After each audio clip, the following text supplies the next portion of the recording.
तो मेरे प्यारे साथियों, आज की क्लास में हम लोग पढ़ने वाले हैं डाल्टन्स की एटॉमिक थ्योरी के बारे में। चलिए देखते हैं डाल्टन्स की एटॉमिक थ्योरी के अकॉर्डिंग उन्होंने क्या कहा था।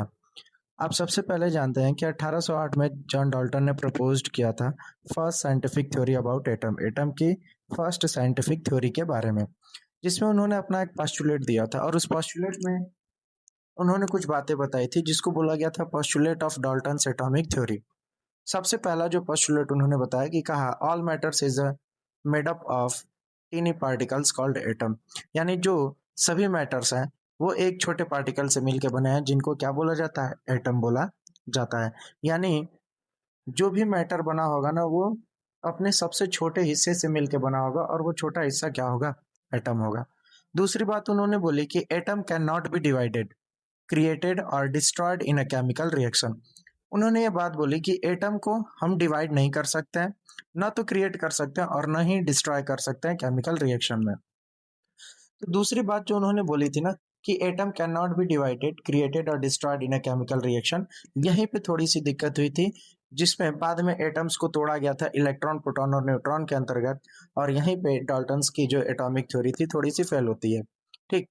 अगली बात जो उन्होंने बोली कि कहा atoms of the same element have the same masses and properties.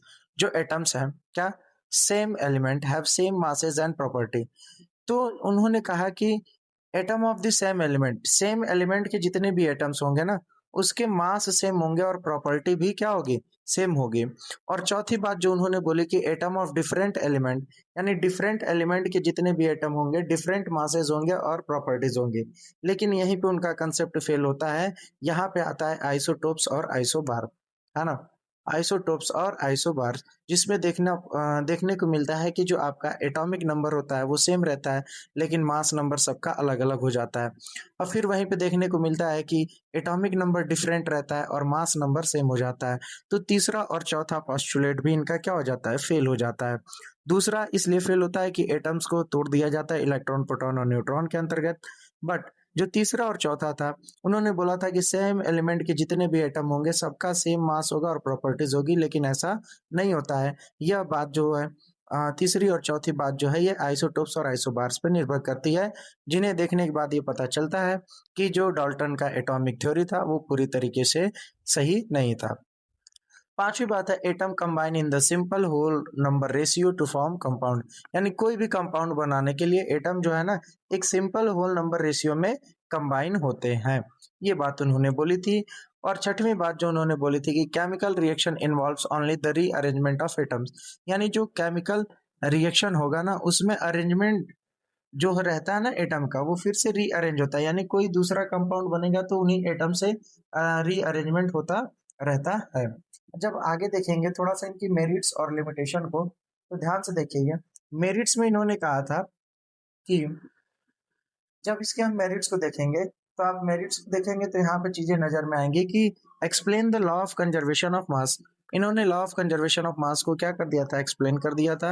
Explain the law of constant proportion, यानी लगभग लॉ ऑफ कांस्टेंट प्रोपोर्शन भी इन्होंने पूरी तरीके से क्या कर दिया था, एक्सप्लेन कर दिया था। उसके बाद हम बात करें तो लिमिटेशन, लिमिटेशन क्या थी, एटम्स आर डिविजिबल, एटम्स जो कि डिविजिबल थे, है ना। एटम्स को इलेक्ट्रॉन, प्रोटॉन और न्यूट्रॉन के अंतर्गत तोड़ा गया। could not explain the existence of isotopes and isobars, जैसा कि मैंने बताया कि उन्होंने कहा था कि सेम एलिमेंट के जितने भी एटम होंगे ना सबका मास सेम होगा और प्रॉपर्टी सेम होगी, लेकिन ऐसा आइसोटोप्स और आइसोबार्स में देखने को नहीं मिला। उन्होंने ये भी बोला था कि डिफरेंट एलिमेंट के डिफरेंट मास और प्रॉपर्टीज होगी, लेकिन आइसोटोप्स एंड आइसोबार्स में ये बातें जो है फेल हो जाती हैं।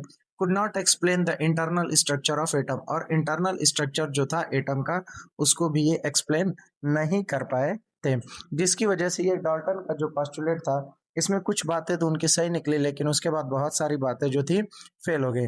और सबसे बड़ी बात जो इनकी मेरिट से explain the law of conservation of mass और explain the law of constant proportion, ये आगे बढ़े। तो ये ओवरऑल जानकारी थी डाल्टन्स के एटॉमिक थ्योरी के बारे में।